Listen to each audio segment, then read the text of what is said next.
harken back to those golden days of yesteryear when baseball ruled radio's airwaves.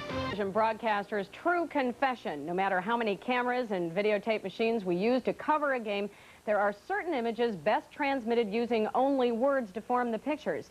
So we've asked Radio Hall of Famer Charles Osgood of CBS News to explain just why sometimes it's better to watch baseball on the radio. And at the throw. There's a red flag on TV, I believe. The Giants win the ball. It's 7-15. There's a new home run champion. Gibson swings and a fly ball to deep right field. This is going to be a home run. Unbelievable. It was almost 70 years ago at Forbes Field in Pittsburgh that a man named Harold Arlen took his seat behind home plate. He was not just another spectator, though. He was the first person ever to broadcast a baseball game on radio.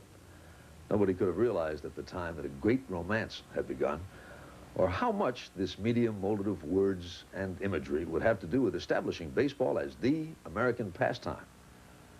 The romance blossomed over the years, and baseball and radio went together like peanuts and Cracker Jack. It became as American as the game itself. There used to be an aura of mystery about baseball, and because of radio, these were almost mythical characters. Radio made baseball a family game. After radio was established, the wife would often say, "Let's go to the ballpark," so the whole family would go. The women were shut out of the ballparks, practically, until radio taught them. Red taught me to take the blinders off, not to concentrate on just baseball, because words were our tools, words were weapons, words were paintbrushes. It helped the individual imagine the game and to color it with his own ideas, his own experience, his own life, and his own desires. He became a participant. You didn't try to talk to that great group, but you always thought of one person. And if you succeeded in describing the action to that one person, then you have succeeded describing the picture to 80 million people. Red and Mel were baseball radio pioneers, and their presence ruffled feathers with the older print media. "You're not going to have any friends with the newspaper men." I said, "Why?" He said, "Because you're going to make them go to work.